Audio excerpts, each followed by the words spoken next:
I had never spoken in front of my son like that before, but he didn't seem unsettled. He seemed glad that I was angry at his imaginary friend. My wife took him upstairs while I raged on for a bit. Right, I said. When my wife came back downstairs, we've got to get rid of these goddamn mirrors. They're creeping the shit out of me. It's okay. It's fine. No, it's not fine. It can't be fine. It's like they're portals or something. Like there's evil coming straight out of them or some crazy shit like that. Okay, let's just stay calm, she assured me. Let's just get breakfast sorted, and we'll see how things go. We had breakfast in silence, and after a while it all seemed okay, and then something happened that was amazing. Nothing. Nothing at all. There wasn't even a weird feeling of anxiety anymore. It felt like a normal home should. Weirder still. The next day was fine too, and nothing dodgy took place overnight.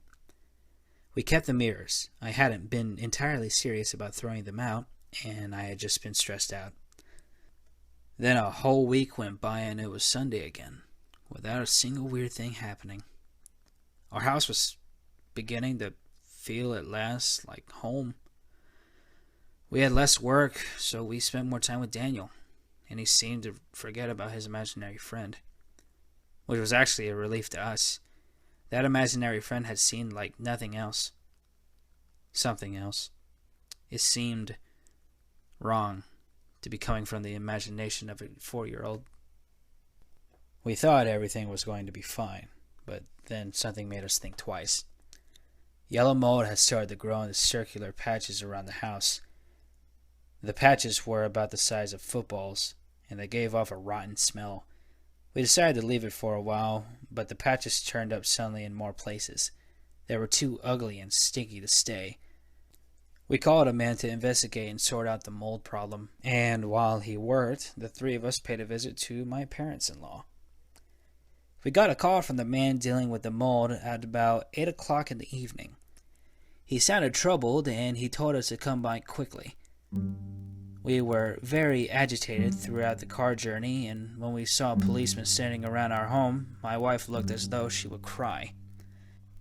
A tall, fat policeman stopped us in our tracks as we made our way towards the front door. "Stop right there, sir," he said. "I highly doubt that you, and especially your wife, will want to see what's been found in your home. You ain't suspected, don't be afraid, but I tell you, mate, it's ghastly." He took off his hat and breathed out with disgust. "Mummy? Daddy? What's happening?" Daniel kept asking, but we just led him back to the car. I went back to the policeman, and the inspector came and told me I could come in. I went in to find that where there were patches of mold there have been holes in the wall. Men in uniform and masks were carrying small objects of plastic bags out the house. The mold specialist was sitting down with a cup of coffee on the sofa, his head in one hand. He seemed deeply troubled. I looked at him for a while and thought it might have been better to ask him what had happened, but I didn't need to. "You ain't seen what you have in your walls yet?" he asked me, his eyes bloodshot. "I ain't never done a job like this one. Bloody shocking." "What was in my walls?" I asked, my voice shaking. "Tell me, please. I can't bear it anymore." "Can't tell you myself, mate. Bloody shocking." Suddenly, the world around me became a blur, and I collapsed on the ground. I came to at my parents-in-law's house again. Had that all been a dream? No. It was now 2 in the morning. My son and my wife were upstairs. They told me. An inspector was waiting to speak with me. "What happened, Inspector?" "What was there in my house?" I asked, as patiently as I could. "Now don't take this the wrong way, sir. We're not accusing you of anything. The things we found date back at least a decade, judging by the state they're in." "What did you find?" Then I was told, once I promised to remain calm, that behind each of the 16 patches of mold, the bones of a small child had been found curled up inside the walls. The children were all between the ages of 2 and 5 and were recognized as children that had gone missing in the area over the past 30 or so years. Now, hearing that shook me about as much as it would anybody. There was something else in the walls of that house, something evil. Now, had things happened differently, it might have taken my son into the wall like all those other children. Me and my wife still haven't gotten over our experiences in that house, although our son seems to be indifferent to the whole thing.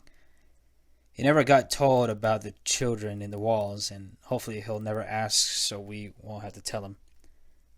He never mentions his imaginary friend, Wallman, and he seems happy enough in our new home, as do all of us. I don't want to tempt fate or anything, but our new place just seems right. Nothing weird going on here.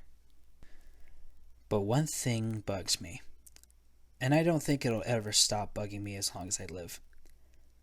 I still don't know what the heck was in our house. I refer to it as Wallman because the name makes it seem less frightening, but I can't get over the fact that I actually had contact with a paranormal entity. I'm guessing it's still there in that building. Fat chance anybody wants to buy that house now after the discovery about the local headlines. There's one more thing. A few days after he made his dreadful discovery, the mold specialist arranged to meet me at my workplace. He seemed deeply disturbed and told me that he had something dead strange to show me. It was a picture he had taken on his mobile phone on the day he had been at our house. It was a picture of the mirror in the corridor. Although the quality was a little grainy, a face would be seen very clearly in the mirror. It just popped up at the bottom corner of the mirror. A white face with a wide, thin-lipped mouth and large black eyes. It had very clean, neat teeth.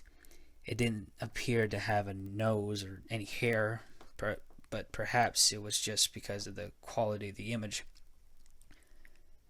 It was grinning broadly, and its eyes were wide open. The picture was taken from an angle that the photographer could not have been seen. Only the face and the rest of the room. But what scared me most about the face was the fact that it was there. It was actually there. Real photographic evidence of something paranormal that had been in our home all that time. Saw the bastard in the mirror and I don't know what the bloody heck it was. So I snapped a shot and ran out of the bloody house, the man explained to me. He seemed shaken. Now, I'm not sure why he showed me that. Perhaps he was frightened and just wanted to get it off of his chest. Perhaps it was just fascinating or incredible to him. I don't care, really, because now that I've seen the photographic evidence, I won't stop thinking about it.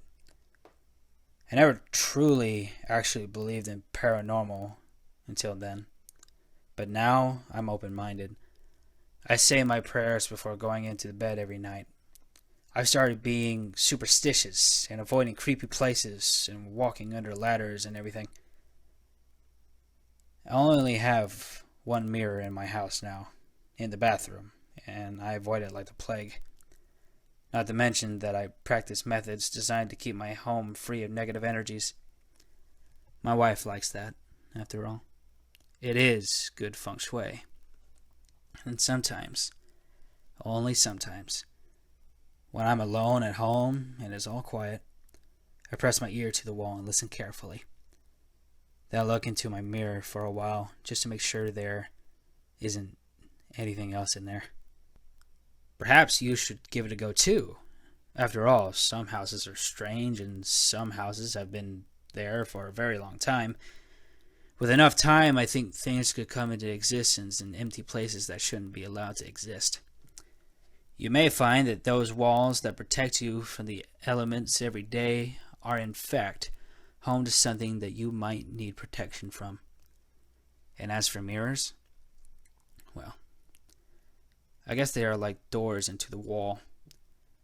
They show you not only what's behind you, but what's behind them. Trust me. If you see any strange faces in the mirror, there's a possibility there could be something in your walls. Afraid? My advice? Just brush your teeth quickly.